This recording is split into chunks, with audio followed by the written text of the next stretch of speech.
할렐루야! 하나님께서 오늘 귀한 날, 복된 날, 은혜로운 날 사랑하는 성도 여러분에게 크신 은혜를 나려 주실 줄을 믿습니다. 밖에 많은 비가 내리고 있습니다.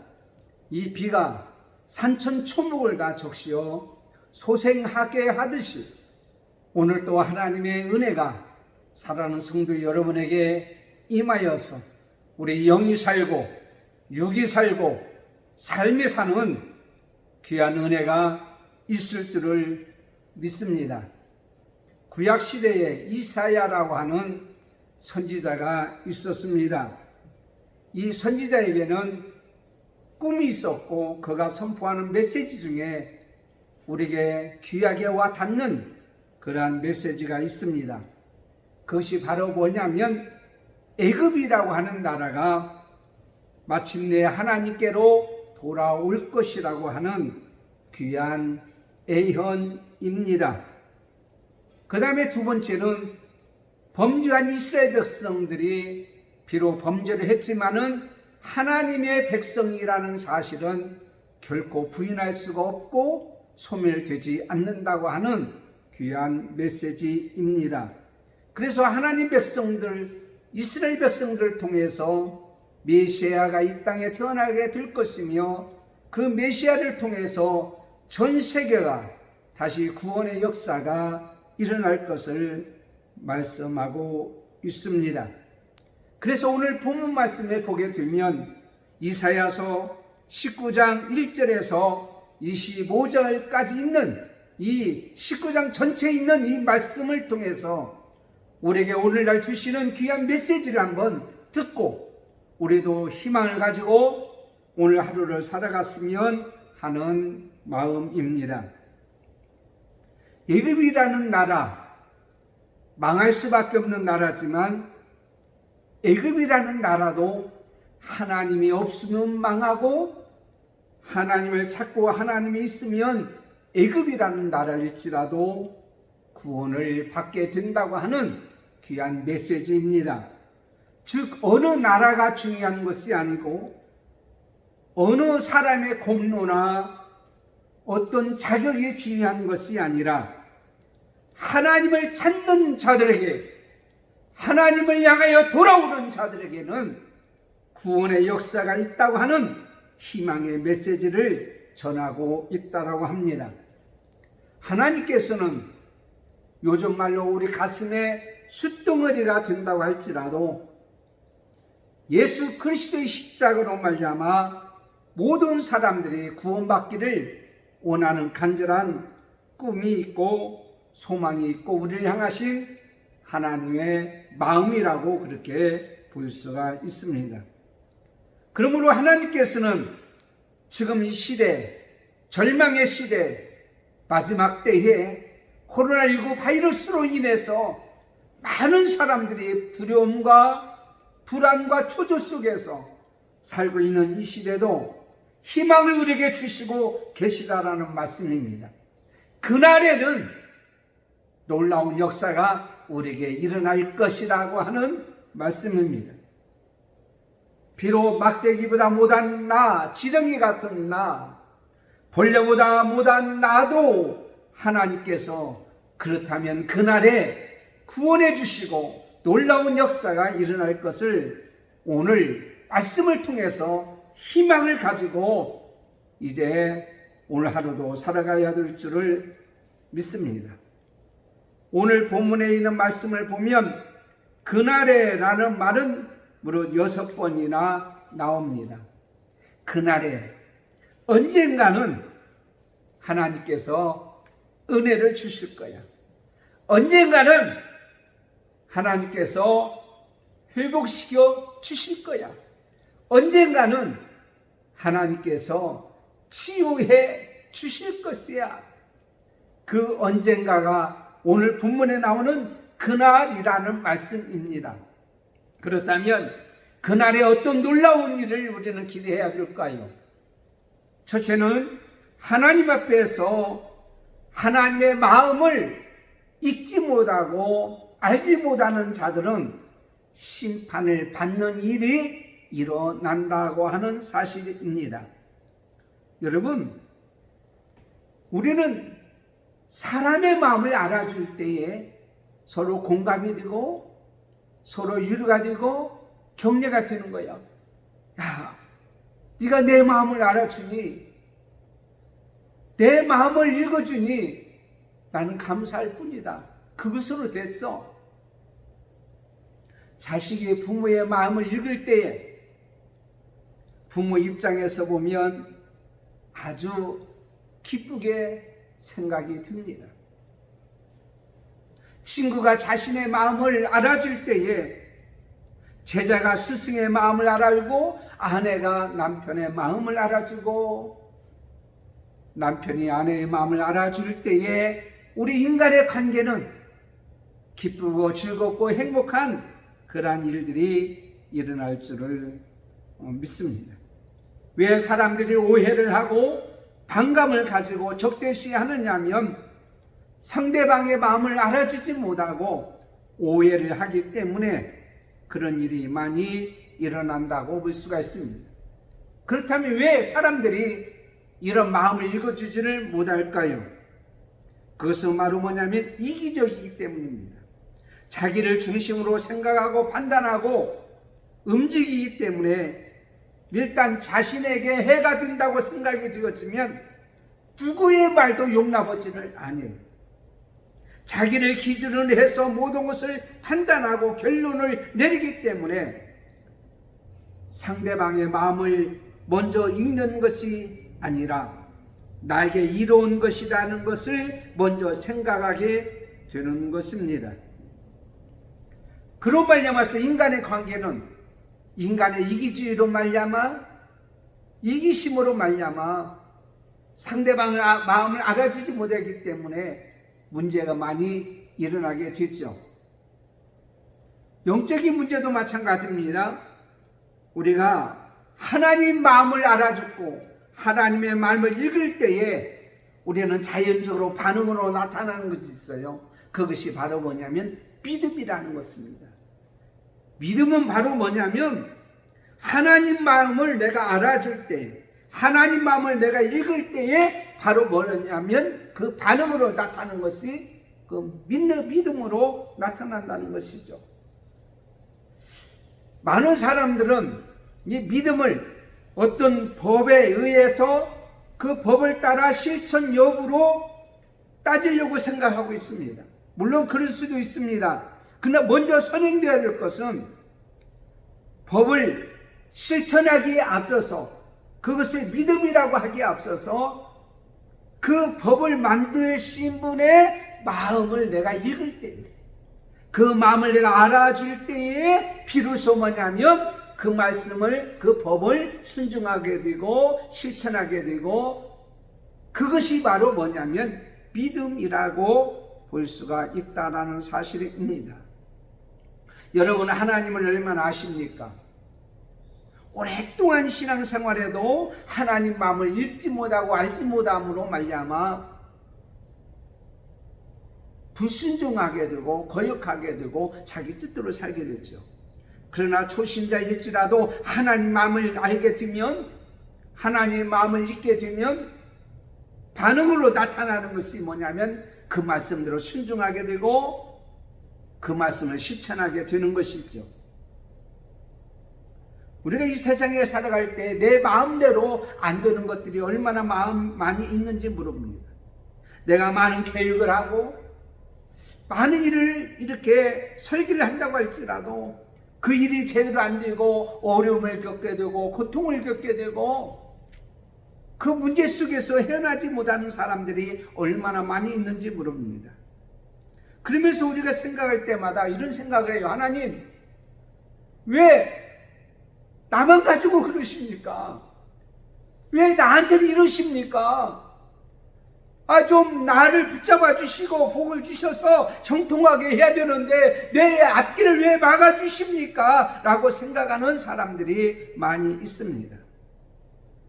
그런데 중요한 것은 하나님의 마음을 알 때에 자연히 이 어려움 속에서 우리는 그 말씀에 순종하게 되고 그 말씀을 믿게 되고 그 말씀대로 살아가는 그런 모습을 우리는 보게 됩니다. 왜 그렇습니까?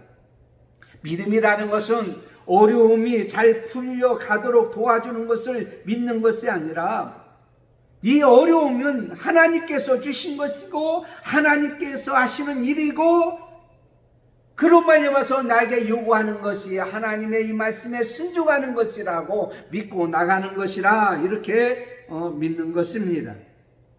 그러면 우리가 어떤 것을 통해서 하나님의 마음을 알게 될까요? 성경을 통해서 알 수가 있는 거예요.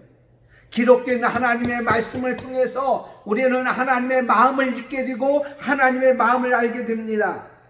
그로 말미암아서 우리가 여러 가지 문제가 있고 여러 가지 고통이 있을지라도 우리는 결코 실망하거나 절망하지 않고, 하나님은 우리를 버리지 아니하시오, 하나님은 우리를 사랑하시오, 하나님은 우리를 잘되게 하실 거야 라고 하는 그러한 소망을 갖게 됩니다.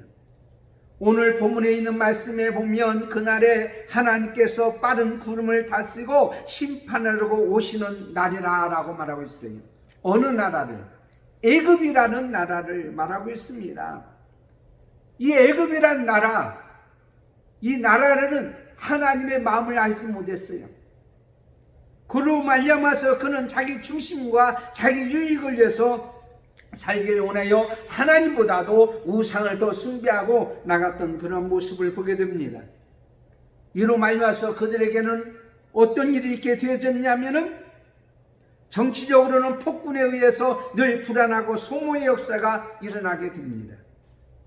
경제적으로는 파탄이 일어나서 모든 계층이 고통을 당하고 어려움을 당하고 슬픔을 당하는 그런 모습을 보게 됩니다.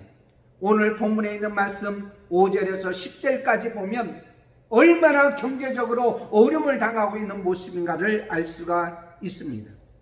그 다음에는 혼돈의 영으로 인해서 지고화를 막론하고 많은 사람들이 공황 상태에 빠지고 어리석은 자가 된다고 11절에서 15절에 우리에게 말씀하고 있습니다.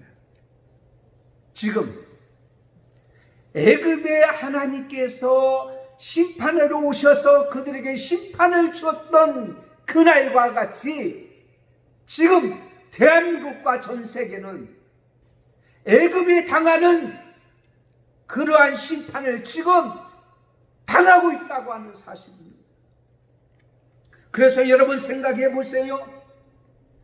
많은 사람들이 뭐라고 합니까? 왜 교회만 핍박합니까? 교회가 코로나19 바이러스 진원지입니까? 허무기간입니까? 교회 명의로 모이는 것은 소모임을 왜 못하게 합니까? 차별금지법이라고 하는 것을 만들어서 나라를, 가정을, 개인의 삶과 행복을 깨치려고 하는 일을 왜 그렇게 합니까? 라고 하는 정치적으로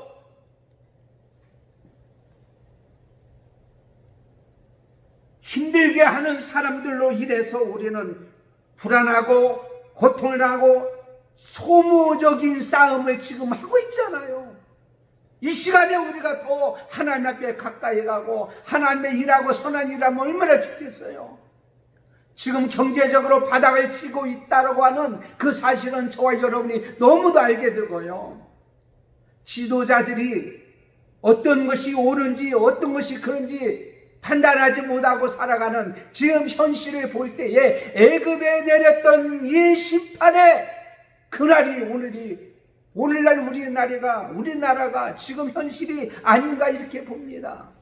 그렇다면 그날에 이러한 심판의 날이 되어서 지금은 어려움을 당하고 있는 이 날에 우리는 놀라운 일이, 이 심판의 일도 놀라운 일이지만은 이 코로나19 바이러스도 놀라운 일이지만은 두 번째는 하나님께서 보내신 구원자의 역사가 일어나는 일이라고 저는 그렇게 믿습니다.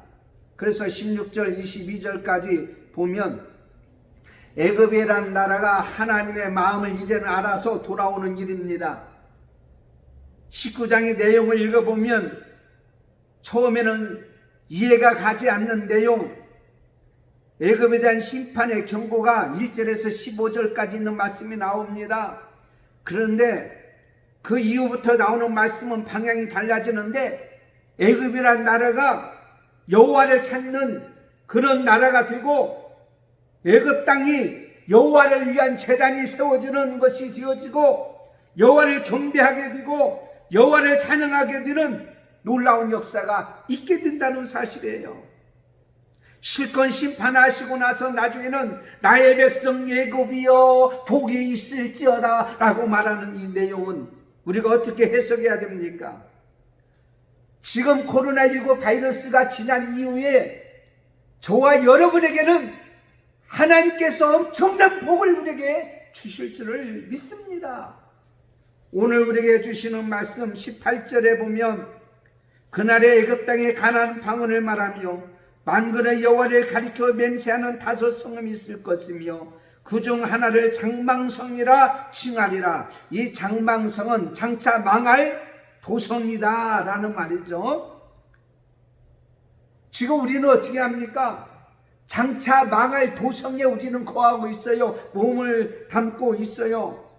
그런데 장차 망할 도성은 2절에 있는 말씀같이 서로 치고 싸우고 원수가 되는 것을 보게 됩니다. 우상을 섬기는 것이 되게 됩니다. 그러나 하나님의 마음을 아는 사람은 장망성에 거한다고 할지라도, 장차 망할 곳에 거한다고 할지라도, 힘들고 어려운 곳에 거한다고 할지라도 우리는 결코 실망하지 않는단 말이에요. 왜냐하면 하나님께서는 우리에게 십자가의 고난을 주셨어요. 주님의 십자가로 인해서 멸시와 고통을 당하는 것을 우리에게도 허락하셨어요. 그러므로 이 땅에서 장차 망할 나라에 우리가 살고 있다고 한다면 우리가 마땅히 십자가의 고난과 고통을 우리는 어떻게 해요? 당할 수가 있다는 얘기입니다. 다시 말씀드리자면 우리가 낮아지며 오래와 고난을 당하고 어려움을 당하는 것은 오늘 본문에 있는 말씀같이 애굽과 아수르의 모든 나라들이 복의 자리로 돌아오게 하는 역할을 하도록 하셨다는 얘기예요. 더 쉽게 얘기할까요? 지금 우리가 힘들고 어려움을 당하고 핍박을 당하고 고난을 당하고 어려움을 당하는 것은 망해가는 저 사람들을 하나님 앞에 구원하기 위한 도구로 사용하고 있는 거예요. 그러므로 마땅히 힘들고 어려움과 멸시와 천대를 우리가 당할 수도 있는 거죠. 그런다면 오늘 말씀에 뭐라고 말씀하셨는 거 아니? 한 구원자를 보내주신다고 그랬어요. 물론 구원자는 예수 그리스도입니다. 메시아였습니다. 그래서 예수 그리스도가 이 땅에 오셔서 저희 백성들을 저희 주에서 구원할 자이시니라 라고 말씀하신 것 같이 예수 그리스도를 말씀하고 있습니다. 그러나 한편으로 영적으로 해석하게 되어진다면 지금 이 시대를, 이 나라를, 우리 백성을 구원할 자를 하나님께서 보내주셨는데 그게 누구냐면 저와 여러분이란 말이에요. 여러분이 이 시대에 구원할 자로 하나님께서 보내주신 거예요. 이사야 3장 9절이나 사사기 3장 9절, 사사기 전체를 보게 되면 다 나와 있지만은 이스라엘 자손이 여호와께 부르짖음에 여호와께서 이스라엘 자손을 위하여 한 구원자를 세워줬는데, 지금 우리가 기도하는데 구원자가 누구냐? 바로 영적으로 이 땅에 오신 예수 그리스도를 믿는, 그래서 구원받은 우리가 이 땅을 구원할 자로 하나님께서 보내주신 거예요. 그로 말미암아서 하나님 마음을 알지 못하고 지금 이 세상을 향하여 나가고 망해가고 징계를 받을 수밖에 없는 그들을 향해서 하나님께서 뭐 해주기를 원하냐면 오늘 말씀에 고쳐주기를 원하고 치유되기를 원하고 어루만져주기를 원하고 낫게 하는 그런 모습으로 우리에게 가르쳐주고 있잖아요. 호세아서 6장 1절에 오라 우리가 여호와께로 돌아가자. 여호와께서 우리를 찢으셨으나 도로 낫게 하실 것이요 우리를 치셨으나 싸매어 주실 것입니다. 하나님께서 우리에게 말하는 말씀이 뭐냐니까 이거라더라고요. 뭐냐면 고생하라는 거예요. 네가 희생을 해야 되고, 네가 짐을 져야 되고, 네가 양보해야 되고, 그러나 그것이 하나님이 우리를 향하신 계획이 있다라고 하는 거예요. 22절에 오늘 말씀에 여호와께서 애굽을 치실지라도 치시고는 고치실 것인 고로 그들이 여호와께로 돌아올 것이라. 여호와께서 그 간구함을 들으시고 그를 고쳐 주시리라.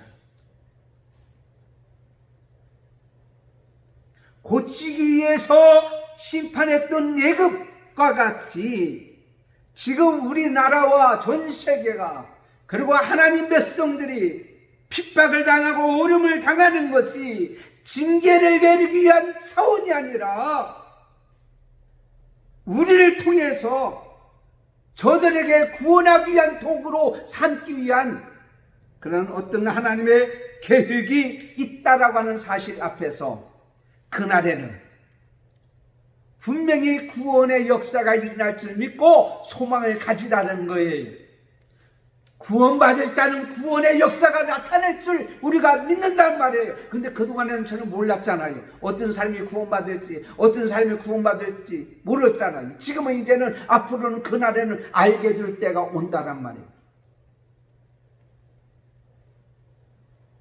그 다음에 세 번째는 하나님께서 주시는 복을 새롭게 받는 일이라, 이렇게 말씀하고 있습니다. 23절에서 25절까지 있는 말씀입니다. 여러분, 복과 행복은 비례하지 않습니다. 여러분, 복은 하나님이 주시는 복의 은혜를 말하고 있습니다. 반면에 행복이라는 말은 인간이 경험하고 느끼는 감정을 말하고 있는 거예요. 행복이란 느끼면 되는 것이지만 복이라는 것은 느끼는 것이 아니라 하나님이 주셔서 누리는 실제라고 이렇게 보게 되어집니다. 복은 하나님이 손안에서 주어지는 선물입니다. 그래서 하나님께서 내게 복을 주어, 내가 그에게 복을 주어, 내 복을 너에게 주어 너는 복이 될지어다, 이렇게 말씀하고 있으므로 복은 하나님이 공급하시는 분이에요.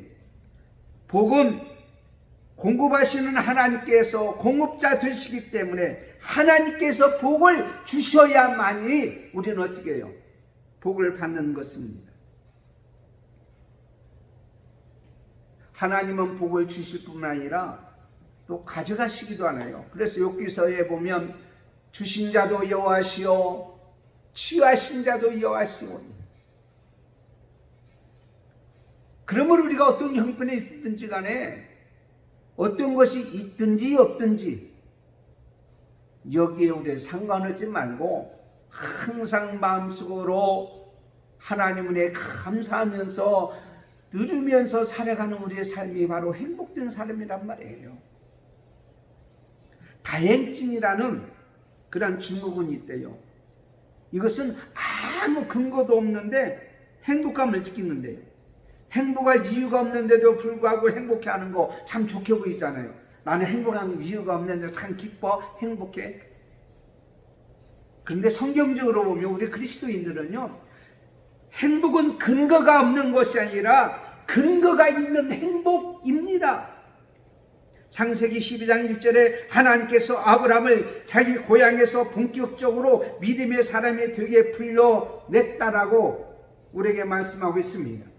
2절에 있는 말씀 보면 내가 너로 큰 민족을 이루고 내가 복을 주어 내 이름을 창대케 하리니 너는 복의 근원이 될지어다 라고 말하고 있어요. 그러므로 하나님께서 주신 복, 그 복으로 우리는 어떻게 해요? 하나님 앞에 감사하며 행복하게 느끼고 살아가는 거예요. 그런데 중요한 것은 그 복이 많거나 아주 작거나 이거에 상관하지 않는다라고 얘기하고 있습니다.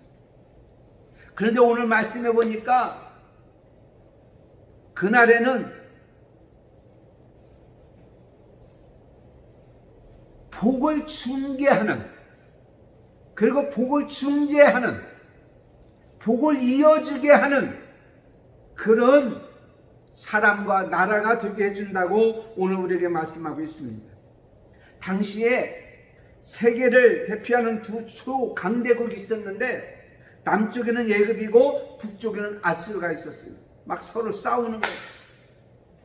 그 둔막에 이스라엘이 있었어요. 그래서 하루도 편할 날이 없었어요.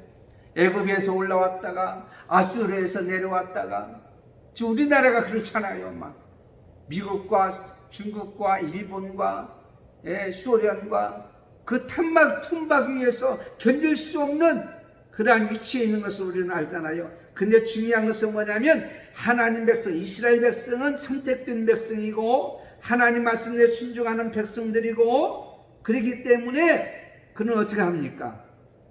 그 백성을 통해서 어떻게 하냐면 이어지게 하는 거예요. 이어지게 하는 거예요.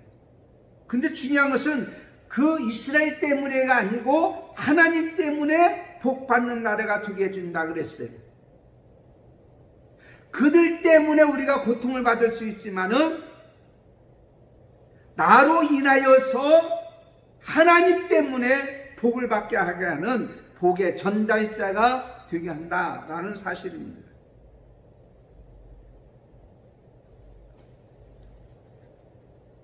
우리가 이 세상에 살아갈 때요, 우리 힘으로 해결할 수 없는 여러 가지 일들, 문제가 참 많이 있잖아요. 지금 코로나19 바이러스 같은 그러한 일들은요, 어떻게 우리 힘으로는 할 수가 없어요. 이 고난과 이 역경을 우리는 어떻게 넘어갈 수도 없고 이겨갈 수도 없고 해결할 수 없는 그러한 것들을 우리는 살게 되잖아요. 그런 상황 속에서 우리가 어떻게 하면 우리가 복을 중재하는 나라가 될 수가 있느냐라는 사실이에요. 내 힘으로 내 노력으로 안 되죠. 중요한 것은 오늘 말씀같이 우리가 중심이 되어서 주변에 있는 나라가 복 있는 나라가 되도록 한다고 하는 이 일을 누가 하게 하셨냐면 하나님이 하게 주셨다는 거예요. 그러므로 우리가 먼저 하나님으로부터 주는 힘과 능력을 받고 살고 있다는 사실을 나타내고 증거가 되어야 된다는 거예요. 이게 무슨 말이냐면 그 쿠바라는 나라에 배급소가 있었대요. 근데 기초생활용품을 나눠주는데 기초생활용품을 나눠주는 사람들의 표정과 받는 사람의 표정과 다르다는 거예요. 그래서 가만히 봤더니 주는 사람은 당당히 힘있게 주는 거예요. 뭐 자기 거 주는 것도 아닌데도. 근데 받는 사람은 물론 그 사람이 자기 거 주진 않아도 감사합니다, 감사합니다 그러면서 받아가더라는 거예요. 그걸 보면서 가만히 생각하니까 바로 뭐냐면 땅의 모든 족속이 너로 말미암아 복을 얻을 것이라. 지금 힘들고 어렵지만은 우리가 믿음 생활하고 신앙생활 잘하고 하나님 마음을 아는 우리들, 하나님의 계획을 아는 우리들은요, 지금 어떻게 해야 되는 거예요? 그들에게 자신있게 얘기할 수 있는 거예요. 하나님이 이 땅을 주장하십니다. 하나님의 이 땅을 섭리하신다. 하나님이 이 땅을 주관하고 계신다. 고로 하나님을 믿고 의지하고 하나님을 찾는 사람들은 결코 망하지 아니하게 된다 라는 사실을 우리는 어떻게 해요? 담대히 얘기해야 되는 거예요. 내 것은 아니지만 하나님의 것이지만 하나님이 나에게 맡겨주셨으므로 담대히 얘기할 수 있는 우리가 되는 전달자가 되어야 되지 않겠어요? 기초생활용품 자기 것도 아닌데 전달하는 사람도 그렇게 뭐 당당히 자기 것 주는 것처럼 뽐내고 하는 것을 우리가 보는 것 같이, 우리는 세상적인 것은 아니지만은 또 하나는 하나님의 손으로 지신 기업이 복이 있다는 거예요. 오늘 말씀에도 하나님 기업 그랬어요. 25절에 내 백성 예굽이요 내 손으로 지은 앗수로요 나의 기업 이스라엘이요 복이 있을지어다 하실 것이라 그랬어요. 이스라엘은 하나님의 기업이에요. 그러므로 우리가 복받은 것은 어떤 것이 있어서 그 복이 아니고 나 자신이 하나님의 기업이란 말이에요. 내가 기업. 내가 기업. 하나님의 기업. 내가 바로 하나님의 백성이에요. 내가 하나님이 살아계신 증거자고 증인이에요. 라는 사실을 우리는 분명히 믿어야 된단 말이에요. 그래서 나중에 애굽을 나의 백성이라고 했는데 기원전 200년에 애굽의 알렉산드리아에서 히브리어 성경을 헬라어 성경으로 번역한 70인역이 탄생됐어요. 아수르의 섬 내 손으로 지은이라고 했잖아요. 거기에서 바벨론 탈무드라고 하는 그런 책을 짓게 되었어요. 이스라엘에게는 하나님의 사상 유산이 되어서 기업이 되어서 그가 어느 곳에 가든지 간에 그 역사가 일어났단 말이에요. 하나님의 기업은요 하나님의 창조하셨어요. 그러므로 하나님이 다스려 주셔요. 하나님이 함께 해주셔요.